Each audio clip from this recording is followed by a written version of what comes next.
Hi everybody on the internet. It's RPG Grandma, and we're moving on with our communication series for virtual role-playing games and in-person role-playing games. Physically together. So, last episode was why 10-9 situations are bad and how even a single player can railroad a game and how destructive that is. And how it breaks immersion. And so watch that previous episode so you can follow along if you haven't seen it. Okay, well, what does communication have to do with imagination? Now, in a role-playing game, here's your communication scenarios. You're playing by yourself, the solo adventure, which totally has a purpose. It's a good way to teach yourself the rules of a game that you haven't played before, especially if you're going to DM it. Oh my gosh. But you should do it too as a player. It's a good way to work on creating characters, creating NPCs, testing out monsters. It's just, even making dungeons. You can sort of run, you're sort of pre-running ideas that you have, and it helps you learn the game mechanics. I'm not bashing solo playing, but you are by yourself. You don't have to communicate with anybody but yourself. And if you never take any of that knowledge you gain from playing with yourself, okay,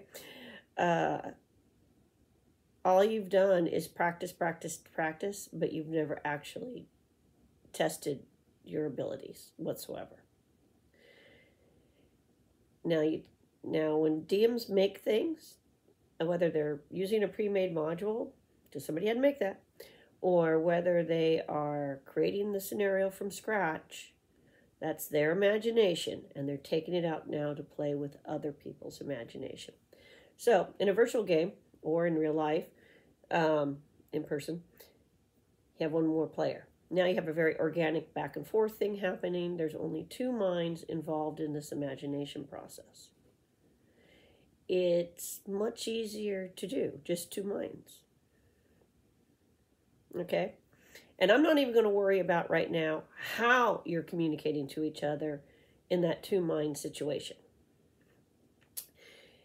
But both people in the situation are building a vision in their head. They're imagining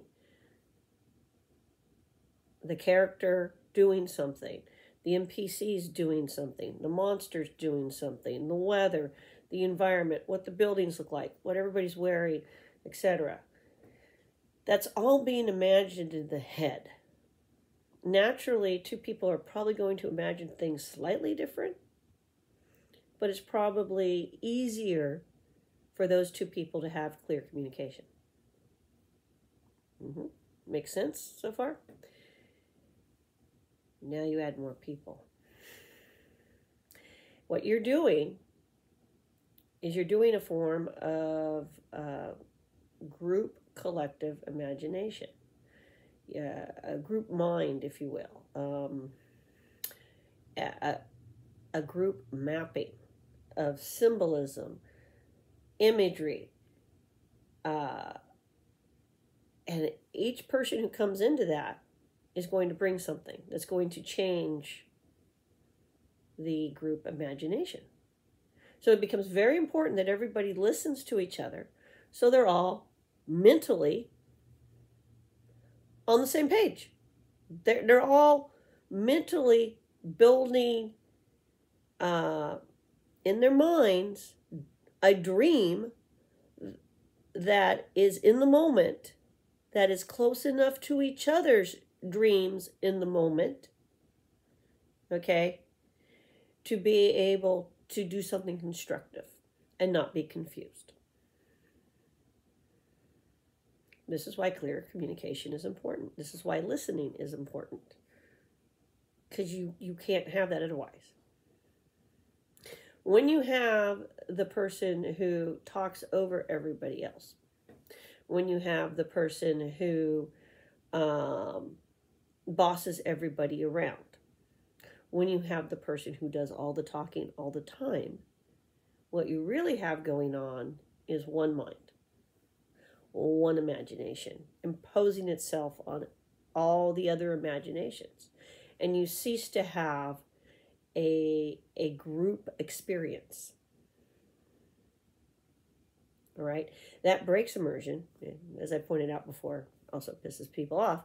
But they are disconnected now. They're just sitting back for the ride. And it's, let's say the person doing this is named Bob. Sorry, anybody out there named Bob. But let's say his name's Bob. It's the Bob Show.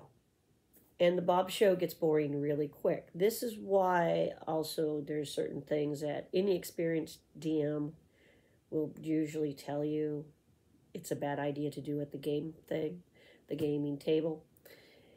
Now, this problem of breaking immersion by simply taking over the show and talking over everybody, and it's only your vision, is incredibly self-centered,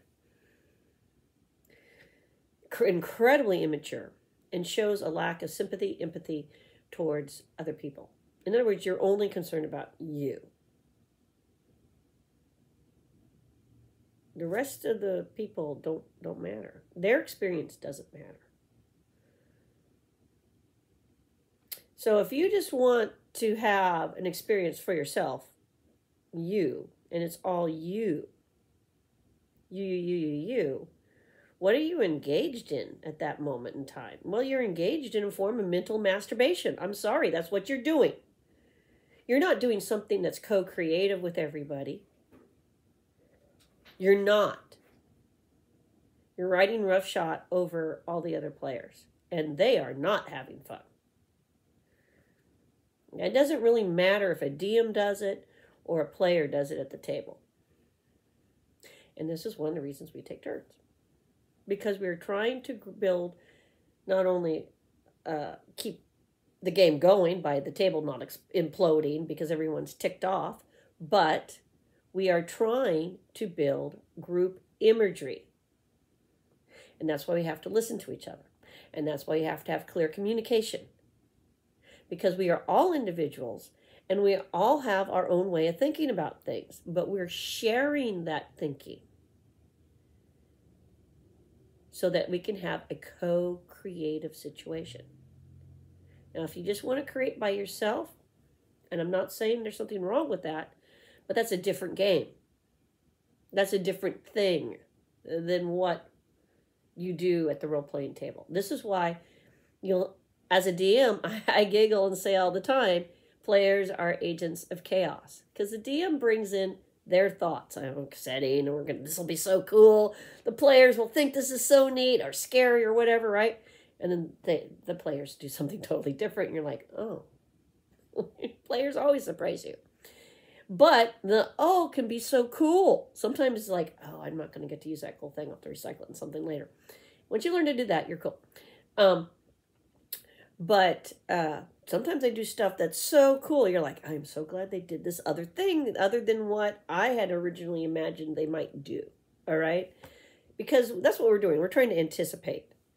And sometimes we don't anticipate well. And sometimes we're not really prepared. But the adventures that come out of that are way better than any one of us could have created. I'm sorry, that's the truth. So don't mental masturbate and co-create. And the only way to do that is clear communication and listening to each other, i.e. taking turns. All right, there's more to come on virtual role-playing table type, whatever, role-playing games. But you have to do that in real life or on the virtual. But it's really important in virtual because you can't talk over each other because it's just a mess. But people should know this if they've been playing role-playing games, that it's not a me thing. It's a we thing. It's we, us. So, group mind, that's what we're doing. The Gestalt. Anyway, have a great day, people. Bye.